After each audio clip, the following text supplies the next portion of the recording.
চাকরিহারা অশিক্ষক কর্মীদের মাসিক ভাতা দেওয়ার কথা ঘোষণা করেছেন আজকে মুখ্যমন্ত্রী মমতা বন্দ্যোপাধ্যায়। মুখ্য সচিবের সঙ্গে বৈঠকে বসেছিলেন চাকরিহারা গ্রুপ সি গ্রুপ ডি কর্মীরা, আর সেখানেই ফোনে মুখ্যমন্ত্রী মমতা বন্দ্যোপাধ্যায় আশ্বাস দেন চাকরি বাতিলের রায়ে রিভিউ পিটিশন করা হবে। মামলা নিষ্পত্তি না হওয়া পর্যন্ত গ্রুপ সি কর্মীরা মাসে 25,000 টাকা বেতন পাবেন, চাকরিহারা গ্রুপ ডি কর্মীরা মাসে 20,000 টাকা পাবেন। নবান্নের বৈঠকে চাকরিহারাদের ফোনে বার্তা দিলেন মুখ্যমন্ত্রী মমতা বন্দ্যোপাধ্যায়।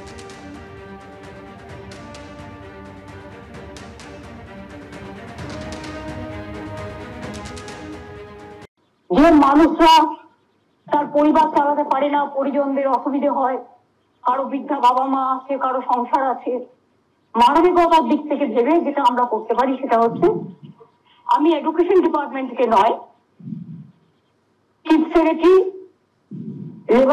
লেবার মিনিস্টার এবং আমাদের যে আইনজীবী যারা আছেন দেবাঞ্জন মন্ডল সহ এদের সবার সাথে কথা বলি আমরা একটা ওয়ে আউট যেটা বের করেছি।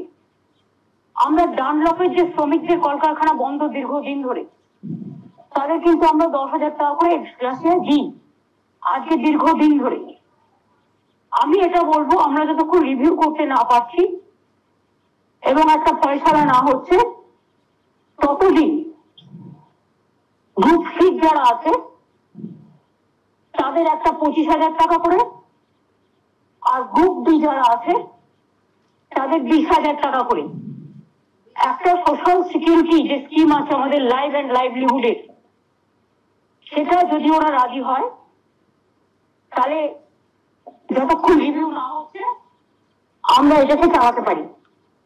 যদি ওরা ওপিনিয়ন দেয়, যদি ওরা সবাই এক থাকে, এর মধ্যে আমি কোনো ভাগাভাগি করছি না এই কারণে যেহেতু কোর্টে কেস সাবজুডিস আছে। আমি কোর্টের ব্যাপারে কোনো কথা বলতে পারবো না, কারণ আমরা কোর্টের রায়টা মানবো। আমাদের সঙ্গে এই মুহূর্তে টেলিফোনে রয়েছেন আইনজীবী ফিরদৌস শামীম।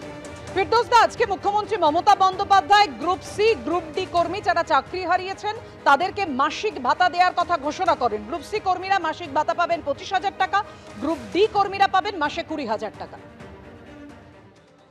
দেখুন, উনি সম্ভবত পাবলিক এমপ্লয়মেন্ট এবং পাবলিক মানির কনসেপ্ট বোঝেন না।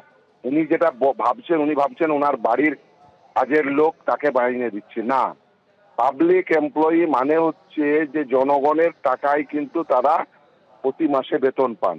এই পাবলিক এমপ্লয়ীদের পাবলিক মানি দিতে গেলে যে নিয়োগের যে আইন, সেই আইন মেনে দিতে হয়। এখন আপনি যদি মনে করেন যে না, সুপ্রিম কোর্ট বাতিল করে দিয়েছে, এবার আমি ঘুরপথে তাদের পাবলিক মানি দেব এবং এইভাবে দেব, এই শর্তে দেব যতক্ষণ পর্যন্ত না রিভিউ পিটিশন, তার মানে সুপ্রিম কোর্টের যে জাজমেন্ট সেটা অবমাননা হয়। মাননীয় ভুলে গেছেন যে এইভাবে সুপ্রিম কোর্টের জাজমেন্টের অবমাননা করা যায় না। নিশ্চিতভাবে তিনি যদি এই কাজটি করেন তাহলে তার বিরুদ্ধে উপযুক্ত আইনি পদক্ষেপ নিশ্চিতভাবে নেওয়া হবে।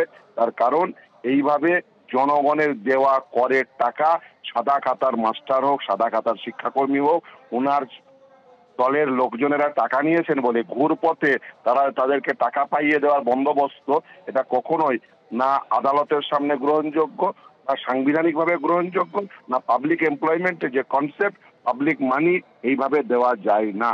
ফলে উনি যদি মনে করেন যে ঘুরপথে তাদের টাকা দিয়ে শান্ত করব, উনি সেটা পারেন না। আমি আশা করব এই লিগাল ওপিনিয়ন তাকে অন্তত পক্ষে, লিগাল এক্সপার্ট আছে, অন্তত পক্ষে দেবেন। উনি বেসিক্যালি এখন পাগলের প্রলাপ বকছেন। উনি এখন কি করবেন সেটা বুঝে উঠতে পারছেন না। তার কারণ এই যারা অবৈধ চাকরি প্রাপক রয়েছে তাদের প্রত্যেককে টাকা ফেরত লাগবে। ফলে ওনার প্রথম কাজ হবে তাদের কাছ থেকে টাকা ফেরত না। এটা যদি না করেন তাহলে কিন্তু আদালত অবমাননার দায়ে অভিযুক্ত হবে। ধন্যবাদ ফিরদৌস দা।